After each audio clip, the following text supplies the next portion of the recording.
Hello and a big welcome back to the Wheel Order channel.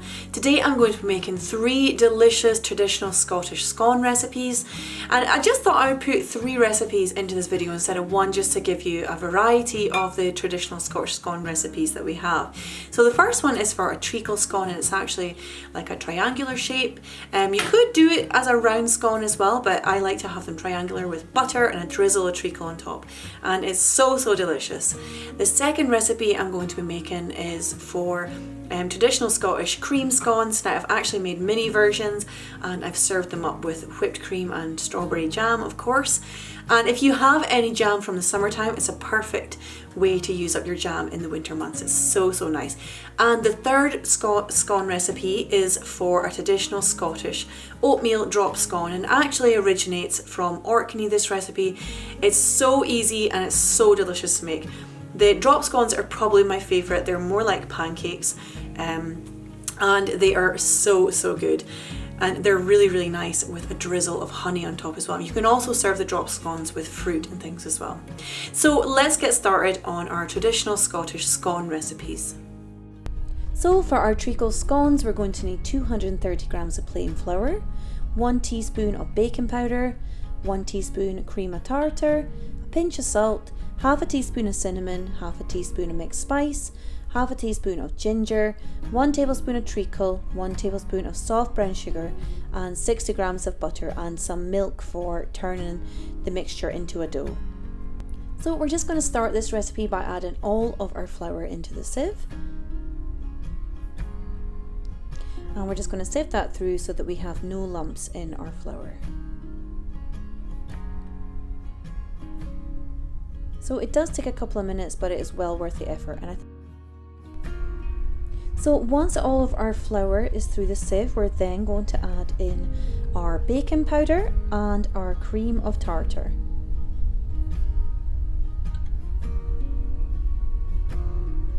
And we're going to add in a pinch of salt, and we're then going to add all of our spices through the sieve as well. So we've got our ginger, our cinnamon, and our mixed spice.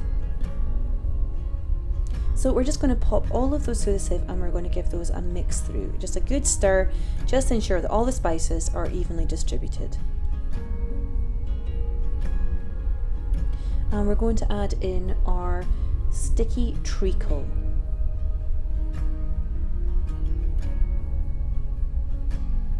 Now this stuff is so sticky, you're going to need to use your finger to get it off the spoon.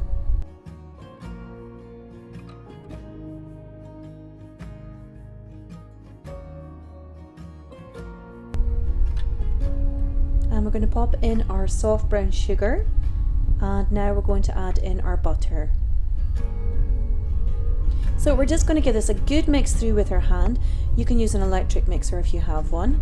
And we're just going to turn this mixture into a breadcrumb type consistency.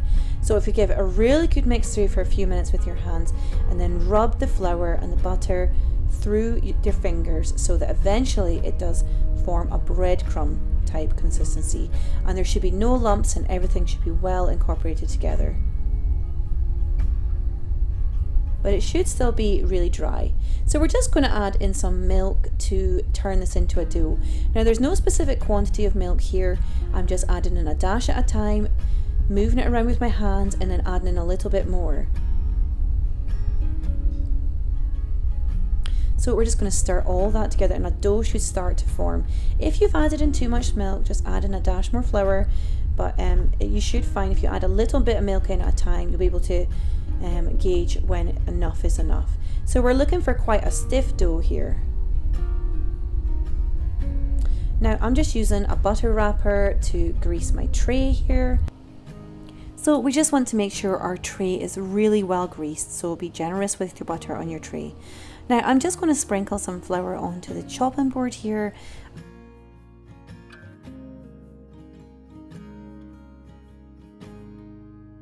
Just ensure that the chopping board is fully covered.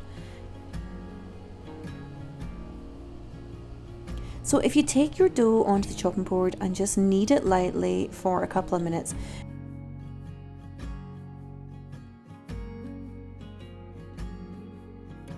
So what we're going to do is roll the dough out into a large circular shape. Now if you use the rolling pin and your hands like I'm doing in this video to shape the dough into a large circle, and then we're going to quarter it and quarter it again, so we have 8 pieces.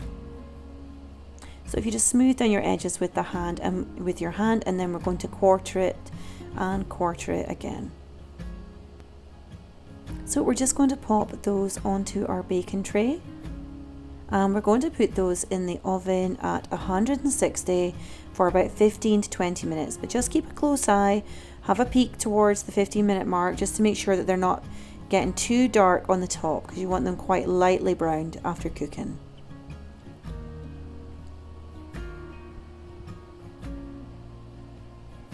So we'll just pop those into the oven now.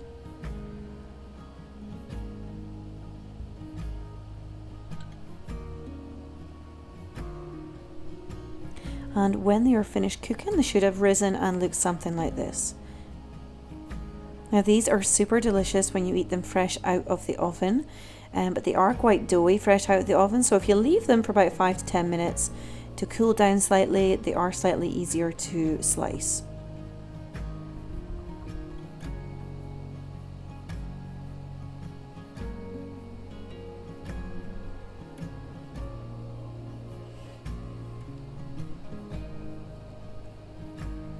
So my favourite way to eat these is to slice it right down the middle.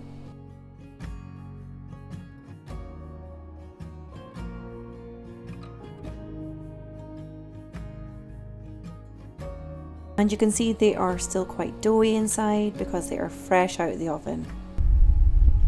So if you open it and pop a piece of butter inside, and then I just like to put the lid back on top again, and it melts and it's super delicious. And you can also drizzle some treacle, extra treacle on the top of these scones as well.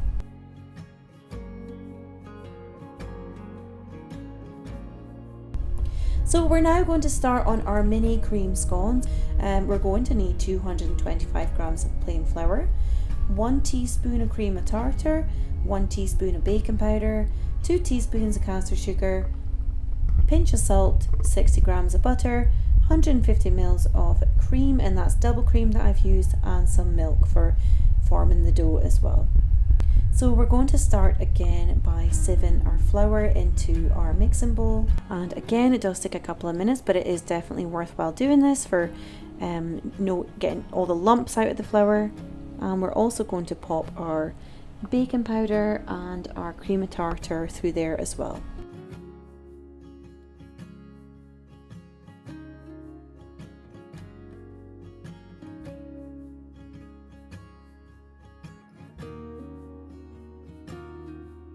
So we're now going to add in our sugar and our pinch of salt, and we're just going to give that a really good mix through, just to ensure that all of the baking powder, cream of tartar and sugar and salt are all really mixed well together.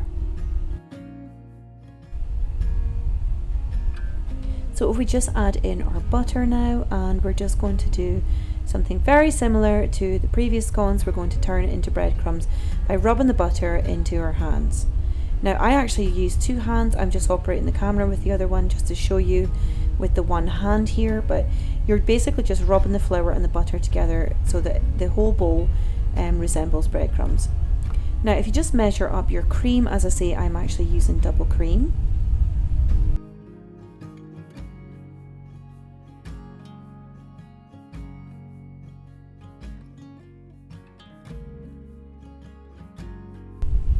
And we're just going to add in half of the cream here, and we're going to mix this in with our hands, or you can use an electric mixer if you are using that instead. And we're just going to add the other half in as well. So we should be starting to form a dough. We're just going to use a little bit of milk just to finish off the dough. So I added in about 3 to 4 tablespoons. Just basically add in a little bit at a time. There's no specific quantity. You just want to add in enough to form a dough. So your dough should look something like this once it is completely formed. And it should be quite smooth to touch as well.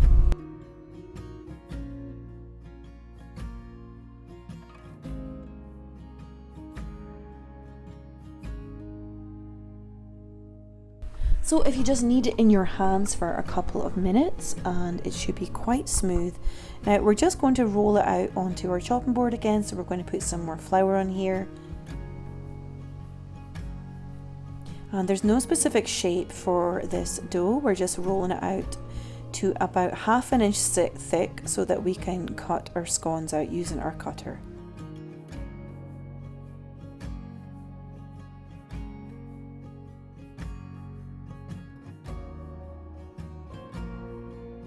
Now I'm actually using a mini cutter because I'm making mini scones, but if you want to make larger ones, you can actually cut them out into larger scone sized shapes, but you will get less. I got about 15 out of this dough for my mini scones, so if you want to make larger ones, you might only get about 8 to 10.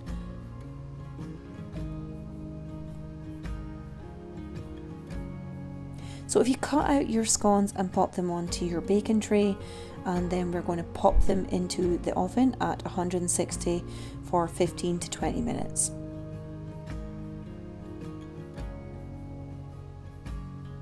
So we're going to put them on for 15 minutes, and if you just have a peek at them, 15 to 20 minutes rather, and if you just have a peek at them at about 15 minutes just to make sure they're not getting too brown, and they should look something like this once they are ready.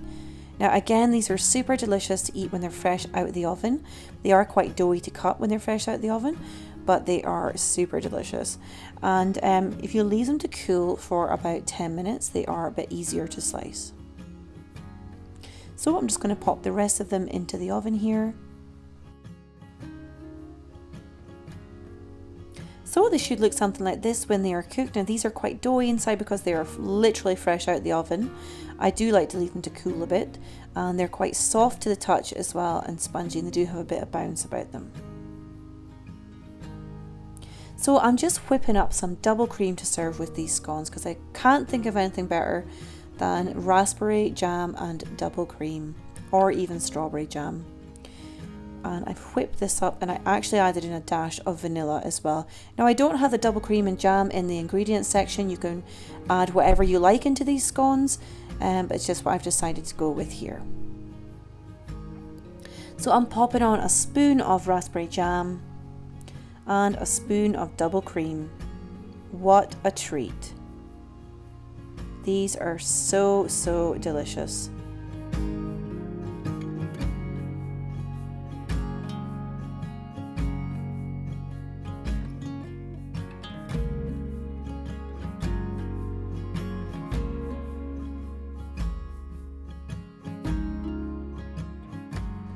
So our next recipe is the oatmeal drop scones.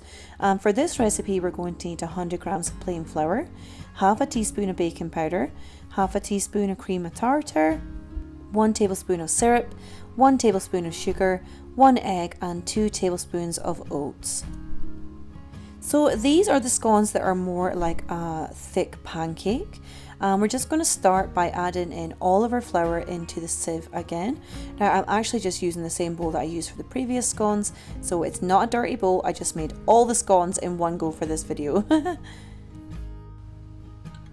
So we're then going to add in our baking powder and cream of tartar, and we're going to mix those through into our flour once they have gone through the sieve.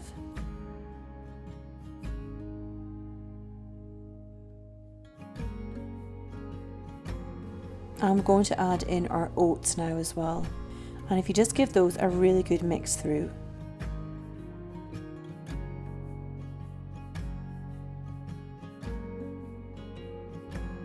And if you add in your golden syrup now, and your sugar, and your pinch of salt, and if you just pop your egg in there as well. So we're going to give this a mix around. Now we're not creating a dough with these scones, it's actually more like a thick batter.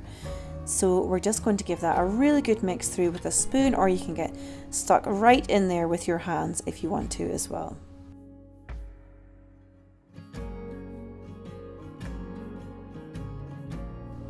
Now I've just added in a splash of milk, so we want to create a consistency which is more like a thick batter.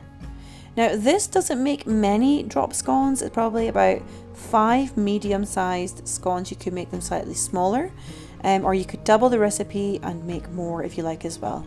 So I'm just greasing up the pan with a lot of butter here, and we are going to drop our scones into a hot frying pan. So if you just spread it out, I've put 2 tablespoons on. You could just do 1 tablespoon if you want them a bit smaller. But I've popped in 2 and I'm just spreading it out into a large circular shape.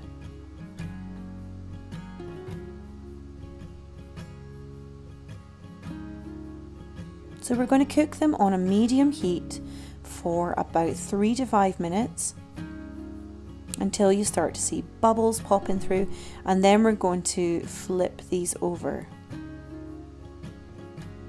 And we're going to do about 3 minutes on this side, and you can see that they are rising ever so slightly, and they are lovely and soft when these are finished, and nice and thick as well. You can actually store these in an airtight container and pop them in the toaster after.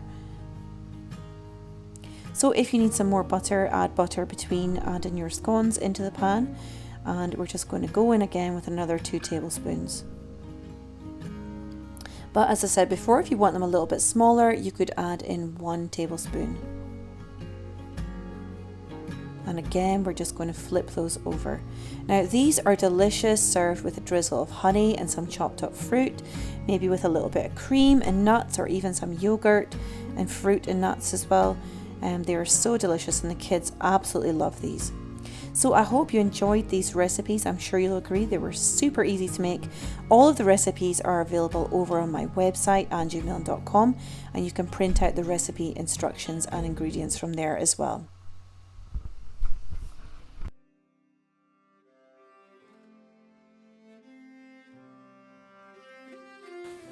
So thanks for watching. I hope you enjoyed making your traditional Scottish scones. I'd love to hear what your favourite one is, and if you took any pictures, please feel free to tag me on Instagram. I'd love to see your foodie creations. And if you enjoyed this video, please feel free to give it a thumbs up and click that subscribe button. And if you click the little bell next to subscribe, you'll be notified of my new videos coming out in the future. I've got lots of traditional Scottish recipes coming your way, and I also have some new Irish recipes as well, and I have a super delicious Irish stew coming up after this video next. So it is so good, so stay tuned for that, so be sure to click that notification bell.